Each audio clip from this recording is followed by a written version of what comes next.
Assalamualaikum warahmatullahi wabarakatuh. Allahumma sholli ala Sayyidina Muhammad wa ala ali Sayyidina Muhammad.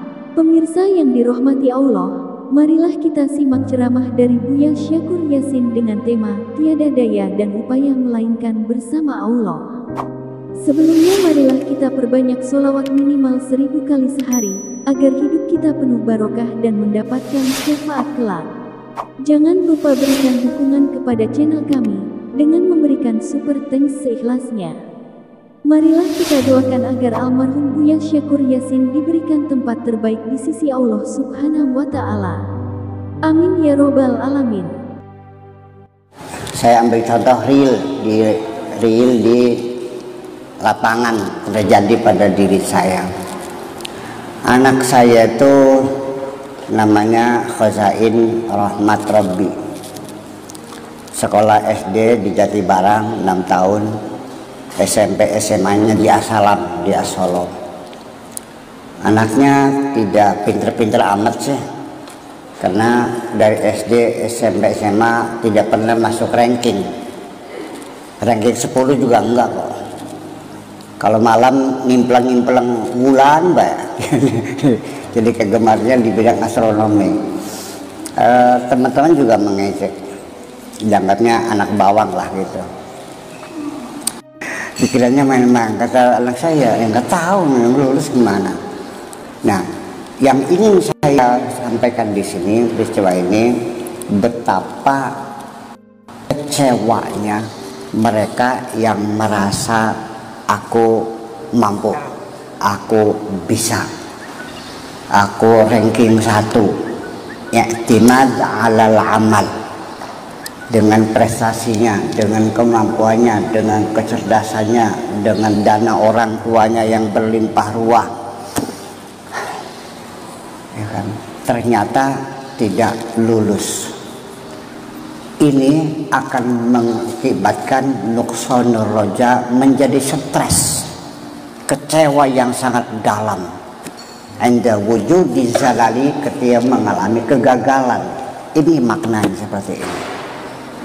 Bukan diantara tanda-tanda pengandalan amal, nggak paham jadinya. Jadi makanya pelajaran pertama ini Ibnu Athaillah mengajak kita jangan terlalu pede hidup nih. Nantinya akan kecewa ketika gagal. Seorang perempuan, saya, ya Ibu Bibainah lah contohnya. Saya mau hajatan, saya minta tolong kepada seorang perempuan, tolong dong bantuin saya mau hajatan nih di pondok nih, bikin sambal goreng. Duh, Pak Kiai yang saya bukan ahli masak, saya cuma orang kampung. Ya udah, apapun yang penting bantu saya, ya mangga. Kalau Pak Kiai berkenan mah, tapi ya kalau apa-apa tiap tanggung jawab ya, saya bilangkan gitu. Ya, akhirnya dia bantu masak, beli sambal goreng. Ternyata sambal gorengnya enak. Ternyata sambal gorengnya enak, dengan kerendahan hati itu ternyata sambalnya gorengnya enak. Kayak apa saya menyanjung dia, ternyata hebat loh. Ya Allah, bukan ini baru pertama kali saya ngerasain sambal goreng sesedap ini. Kan berbunga-bunga. Lah iya, daripada orang yang sombong sejak awal, oke deh, siap, bisa nggak? Oh kecil, bayangkan, ngobrol kedua dingin kah? Begitu masak berkepak, rasanya sepah. Apa yang terjadi? Menanggung malu yang sangat dalam sekali. Nah, itulah dia maksud min alamatil i'timad 'alal amal nuqsan raja 'inda wuqu'iz zaman. Yang terjadi lagi sampai menjadi merupakan peristiwa yang sangat memilukan. Minum racun. Gara-gara si pemuda ini dia bangga dengan gantengnya, bangga dengan kekayaan orang tuanya, dan perempuan juga sudah oke. Dia tidak melobi dulu, langsung datang melamar. Ternyata ditolak oleh orang tuanya. Pulang-pulang beli baygon, minum baygon. Itu seperti itu. Nah ini kita jangan sampai terjebak pada hal semacam itu, makanya kita harus mengendalikan pikiran kita, hati kita, bahwa tidak ada untungnya orang percaya diri berlebih-lebihan tuh. Percaya diri perlu, sekedar kita membuat ketegaran kita menghadapi, tidak panik menghadapinya, kan begitu. Jadi yang paling enak mah gimana kalau ditanya bisa nggak, ya nggak tahu deh. Ya sekarang mah jajal aja jawaban, ya kan gitu. Ya lulus ya syukur, enggak ya nggak apa-apa. Memang saya nggak ada bakat, ternyata nggak lulus, nyungsing mau gak. Mau nggak yang kita belum bisa. Jadi kita beralasan dan kita punya argumen yang cukup masuk akal. Makanya di sini ada dua hal. Satu, menghindari kesombongan yang berlebihan, terlalu mengandalkan prestasi kita, karya kita. Amal itu ya karya, prestasi, kecerdasan, kemampuan, modal dan sebagainya. Kemudian nuksan nuroja itu adalah kekecewaan, ya, sampai menanggung malu, sampai minum racun kok. Betul nggak kira-kira? Banyak orang kecewa karena kegagalan. Kenapa terlalu dalam? Karena terlalu percaya asalnya, terlalu mengandalkan. Nah inilah makanya kita harus sadar kembali bahwa sesungguhnya Ibnu Athaillah ini ingin menyampaikan pesan kepada kita.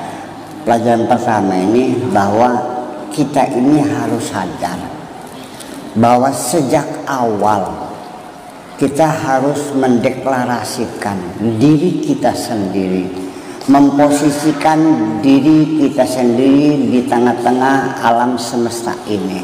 Siapa kita, dari mana kita, sedang apa kita, dan mau kemana kita, berapa ruangan yang kita tempati, dimensi waktunya di mana, supaya kita itu menjadi tepat pada posisi yang dikehendakinya.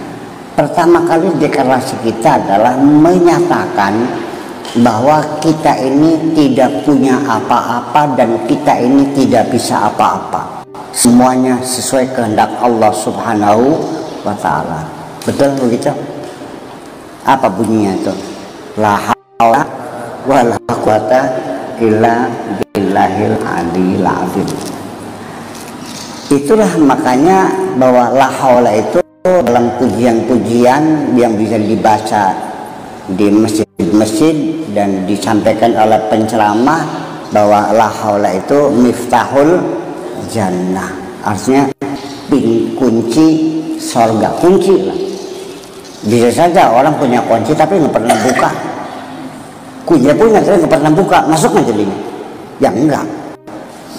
Ya, kenapa kunci surga? Surga sini maksudnya adalah merupakan kunci kebahagiaan. Kita akan lebih merasa bahagia ketika kita memposisikan kita pada standar yang paling rendah, yaitu tidak punya apa-apa dan tidak bisa apa-apa. Begini yang jadi persoalannya, bahwa setiap hari saya menemui tamu beraneka ragam. Ada yang datang menangis, mengatakan bahwa truknya tinggal 4, kapalnya tinggal 2, sambil nangis, sedih. Sekarang saya tanya pada bapak-bapak guru dan ibu guru, kalau ibu guru punya truk 4, kapal 2, nangis tak ketawa? Kenapa dia menangis? Gak punya tempatnya mungkin. Ini kan menjadi irasional, tapi realistis. Realitanya seperti itu. Dan setiap hari kita menemui tamu, rata-rata ya membawa keluh kesah karena kulaki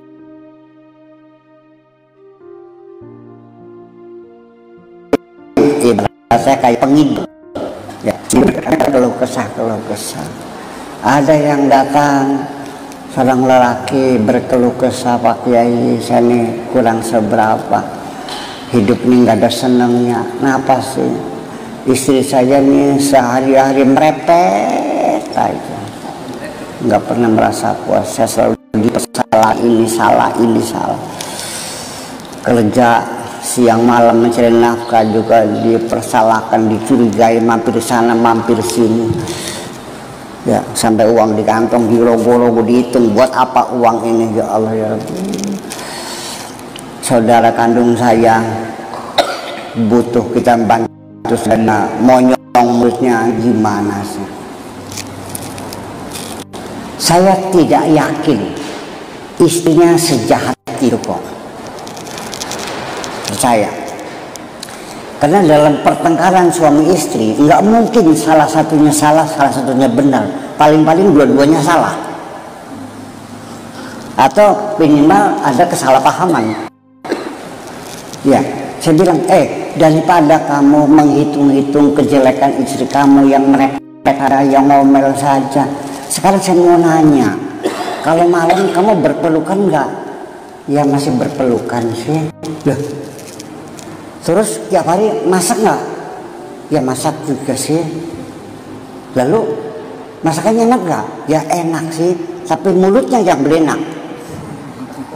Ya sudah. Tidak mungkin Anda mendapatkan istri yang sempurna, yang mulutnya sedap, masakannya sedap, kelonnya sedap. Mesin kelonnya sedap, masakannya beli sedap. Mesin masakannya sedap, cangkemnya beli sedap. Dari kita menghitung-hitung kesalahan istri, kapan kamu bersyukur kepada Allah? Menurut sepengetahuan saya punten, untung siraku masih payu. Iya, yang istrinya cantik jelita kayak Syahrini.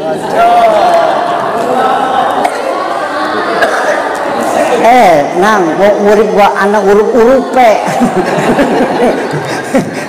Ada urup-urup. Nah, jadi kalau begitu kita hidup ini tidak akan pernah bahagia dong kalau begitu.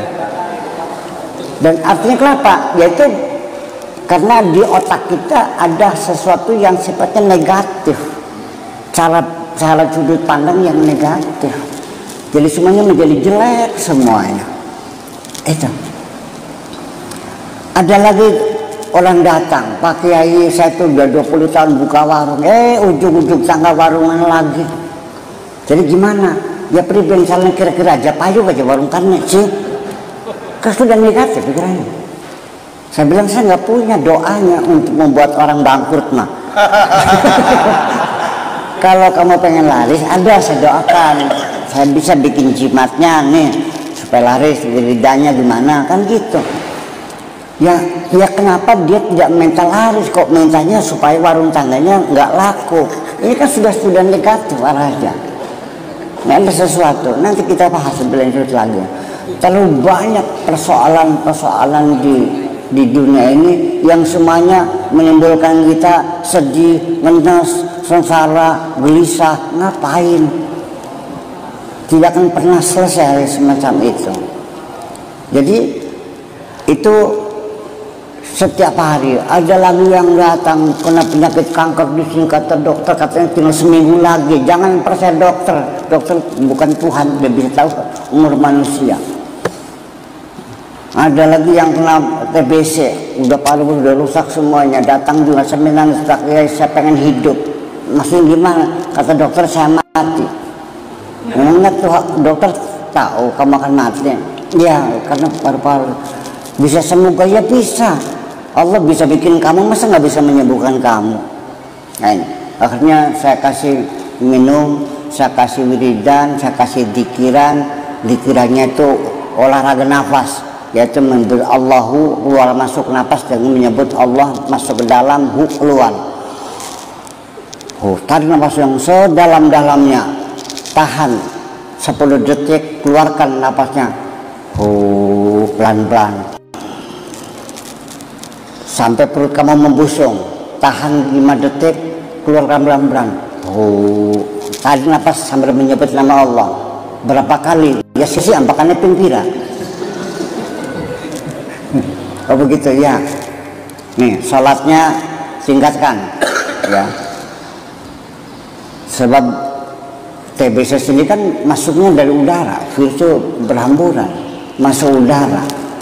Nah, orang Islam yang sholat 5 kali kan hidungnya dicuci 5 kali. Ya kenapa kena TBC? Ya jangan-jangan wudhunya nggak benar, nggak pernah istinsyak. Yang adanya ditutul aja, tul gitu. Ya sambil ngitung siji, loro, telu. Itu kan poin seperti itu. Udah saya terangkan, sholatnya 17 waktu. Mulai malam, taubat, tasbih, hajat, witir, fajar, qabliyah subuh, duha, qabliyah duhur, ba'diyah duhur, qabliyah asar, qabliyah maghrib, ba'diyah maghrib, qabliyah isya, ba'diyah isya. Udah, saya terangkan, ini salat taubat begini bacanya. Sudah selesai? Tulis paham? Ya. Lah, waras insyaallah. Dia bertanya, kari sembahyang pusing anak rebaik aja kan? Iya, sini sembah sembahyang. Ini orang Babadan, tiap blok ada musola.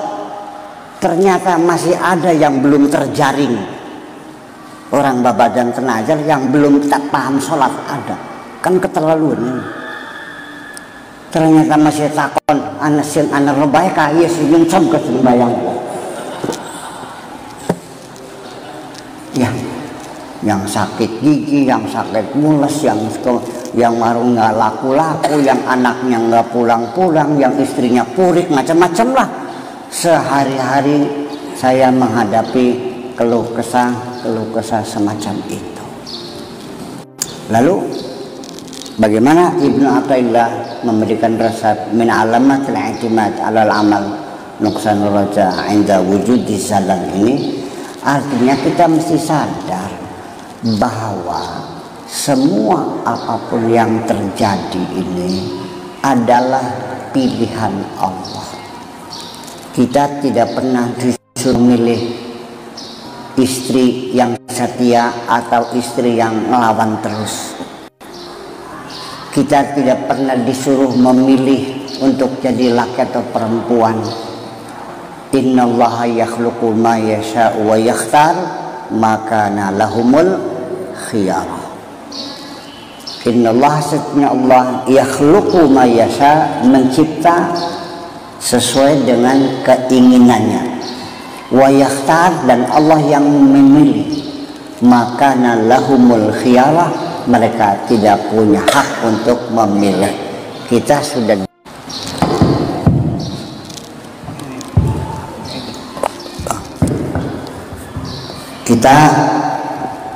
diciptakan oleh Allah dan dipilihkan oleh Allah. Yuk, saya mau bertanya kepada Bapak Kepala, lahirnya di mana Pak? Di Cirebon. Bapak dulu pernah ngisi formulir daftar kehadiran di dunia belum nggak dulu? Lahir titik-titik Cirebon, Indramayu, Majalengka, pernah milih nggak? Pak Muhammad jadi lelaki kan, pernah milih nggak? Nggak.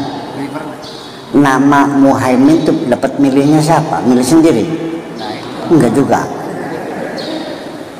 Terus jadi kepala sekolah madrasah negeri.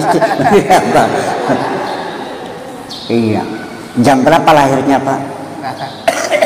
Malam atau siang lahirnya? Subuh. Pilihan siapa?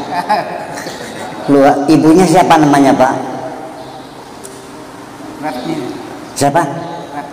Ratini.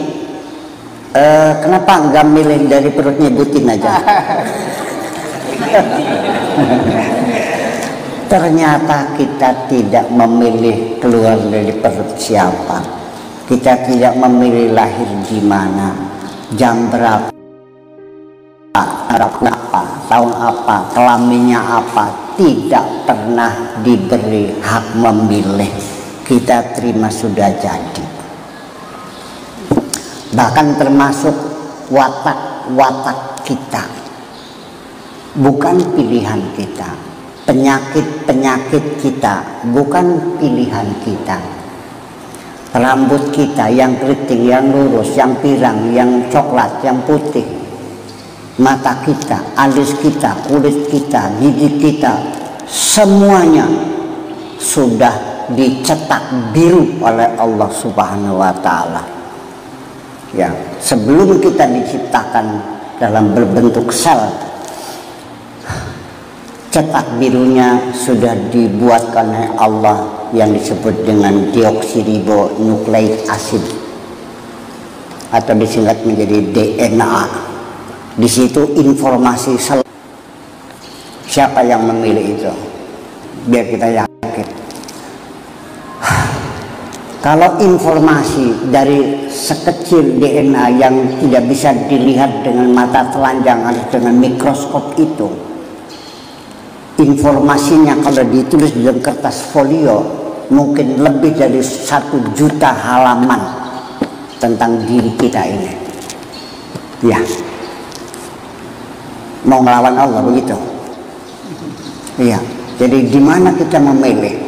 Jadi artinya bahwa nanti sampai akhir hidup kita pun jalan kematian kita tidak boleh memilih.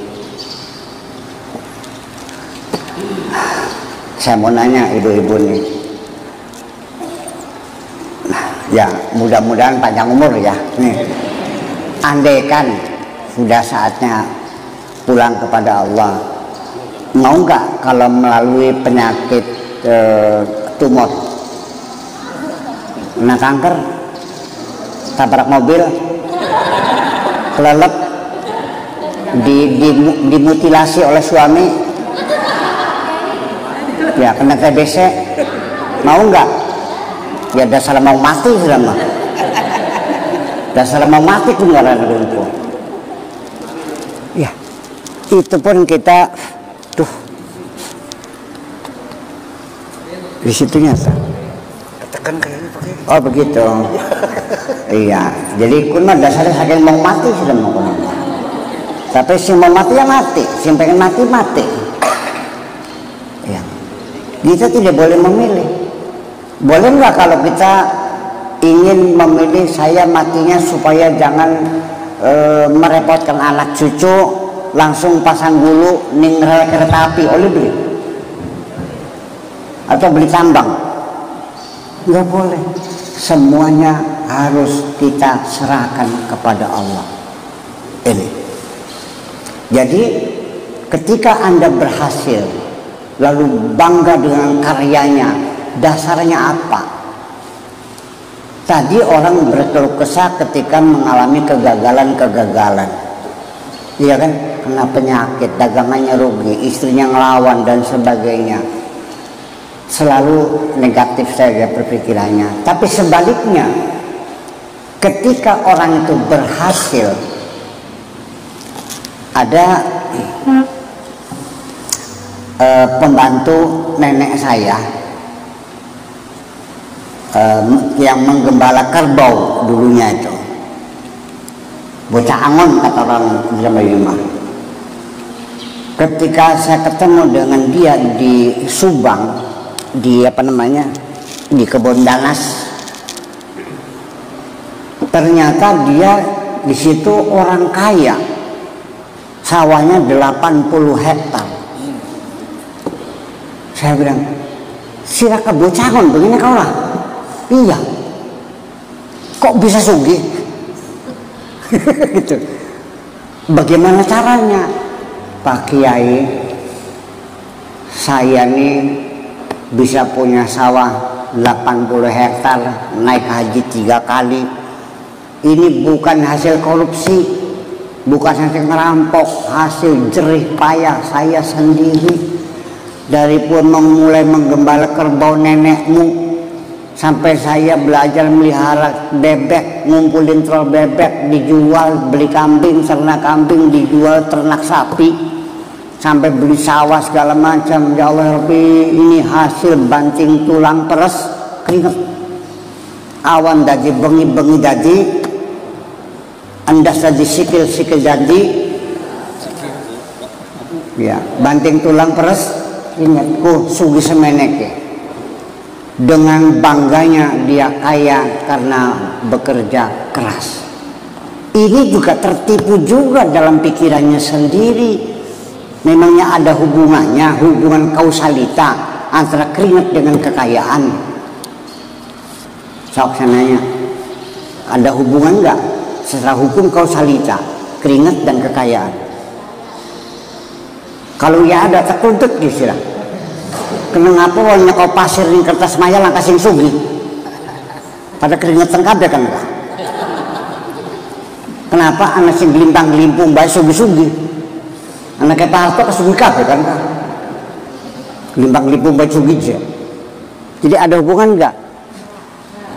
Kok. Wah. Marane bebedak ini. Jadi yang sedih tertipu, yang bangga tertipu. Jadi artinya ketika diberi harta tidak ada yang berterima kasih, mengklaim hasil kerjaku sendiri, hasil jerih payahku. Masih adakah di dunia orang yang mengatakan ketika mendapat rezeki hadza min fadli rabbi? Masih ada enggak? Nah, itu masalah.